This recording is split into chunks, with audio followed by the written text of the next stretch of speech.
네, 안녕하세요. 지난번에 이어서 포폴 중독에 대해서 다시 설명을 드리고자 합니다. 제가 지난번에 질문을 하나 드렸죠. 포폴 중독은 심리학적 중독이냐 생물학적 중독이냐. 소위 말해서 우리가 포폴 중독에 말하는 것은 어떤 약물의 특성에 의한 마약 같은 생물학적 중독은 아닙니다. 심리학적 중독인데요. 그러면 왜 심리학적인 중독이 생길까요? 그 포폴의 성질의 그런 어떤 효과에 영향을 받기 때문입니다. 우리가 일반적으로 추론하는 그 포폴의 그런 심리학적 중독을 일으키는 그 포폴의 효과에 대해서 제가 오늘은 말씀드리고자 합니다. 첫 번째, 우리가 수면 마취를 한 다음에 이런 얘기들 많이 하시죠. 잘 잤다, 개운하다 라는 표현들을 쓰세요. 수면 마취 해봤자 5분, 10분, 뭐 길면 20분 정도인데 어떻게 20분 자고 개운한 느낌이 생기냐 라는 의문이 생깁니다. 그래서 과학적으로 제가 한번 설명해보자 합니다. 우선 우리가 통상적으로 굿슬립이라고 표현하는 그런 구간이 있습니다. 간단히 설명해드리면 수면에도 단계가 있습니다. 잠이 들었다가 꿈을 꾸는 단계가 되는 걸 딥슬립이라 하는데 그걸 느끼면 이제 굿슬립이 되는 거죠. 근데 통상적으로 이런 3, 4까지 가는 데 걸리는 시간이 1시간, 길면 2시간, 뭐 3시간 이렇게 걸려요. 그러니까 한두 시간 자가지고는 우리가 잠을 잘 잤다는 느낌이 안 드는 거예요. 근데 포폴을 주면 렘3사와 비슷한 단계의 수면 단계가 5분에서 10분 내에 찾아오는 겁니다.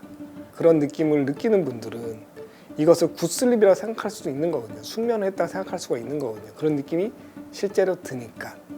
그래서 이 부분들이 수면 마취를 했을 때 환자의 만족감을 높이고 이런 만족감이 심리적 중독을 일으키는 하나의 원인이다 라고 저는 추론을 하고 있습니다. 두 번째, 이거는 좀 논란의 여지가 있을 수도 있는 부분이에요. 하지만 이거는 여러 논문에서 이미 증명이 된 부분이기도 합니다. 그래서 제가 그 논문의 내용을 전달해 드리면 프로포폴을 사용한 경우에는 도파민이라는 부분이 우리 뇌하 수체가 있거든요. 거기서 좀 분비가 되더라 라는 이게 연구들이 있었어요. 실제로 그러하고요. 그런 것들이 일종의 약간 기분 좋은 느낌을 일으키기도 하고 경우에 따라서는 어떤 성적인 판타지를 일으키기도 합니다. 실제 연구에서 이런 연구가 있었어요. 그 수면 마취를 하신 분들을 대상으로 내지는 포폴을 맞은 분을 대상으로 당신이 포폴을 맞았을 때 어떤 생각이 들었냐, 어떤 성적인 게 있었냐 라고 물어봤을 때 상당수에서 성적인 그런 흥분 상태를 느꼈다는 그런 보고가 있었고요. 실제로 제가 임상을 하는 사람으로서, 마취를 하는 사람으로서 포폴을 준 경우에 그 남성 같은 경우에는 그 성기의 발기가 발생하는 경우들이 종종 보였습니다.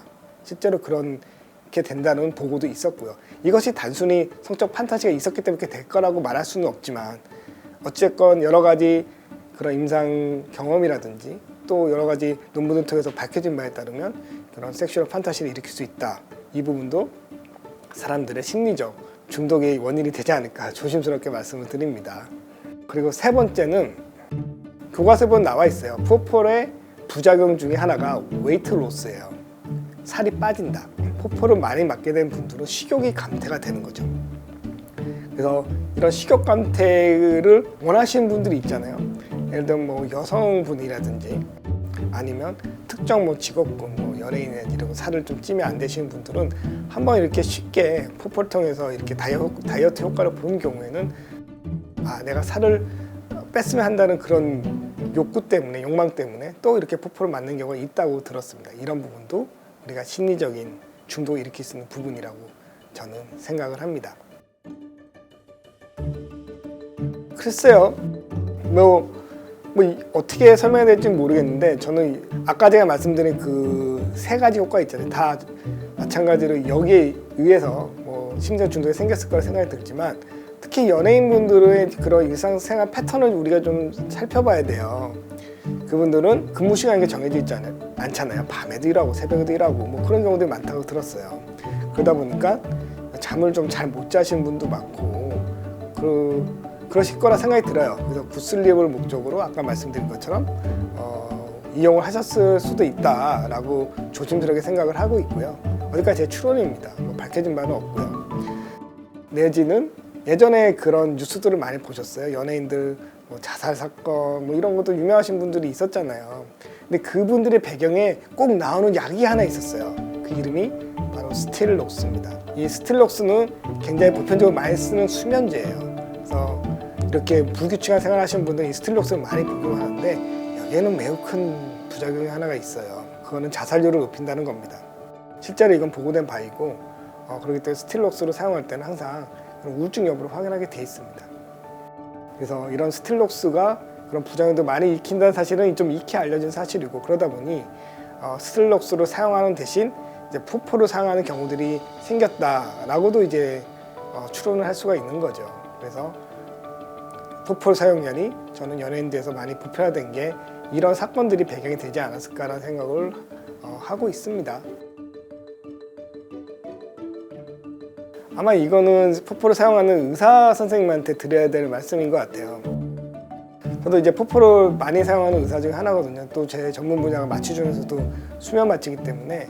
근데 저희가 간과하는 부분들은 얼마나 이분들이 그런 심리적 중독에 노출이 됐을까 고민을 해야 된다고 생각합니다.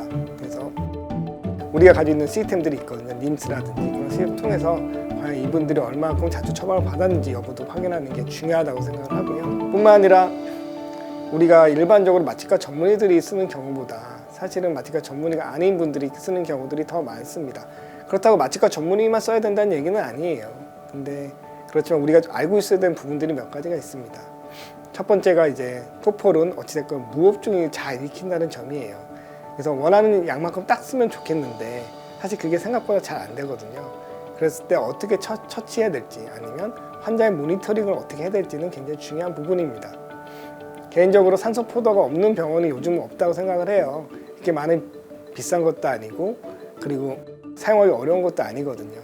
그래서 환자의 산소 포화도 모니터링은 굉장히 중요한 부분이고 수면 마취를 한다면 저는 100% 해야 된다고 생각을 하고 있고요. 최근에 그거 말고도 다양한 약제라든지 아니면 모니터링 방법들이 많이 개발됐어요. 근데 이런 것들은 사실은 비용이 들어가는 부분이기 때문에 다 해야 될지는 모르겠지만 그래도 이런 부분이 있다는 정도는 항상 숙지하고 계셔야 된다라고 좀 말씀을 드립니다.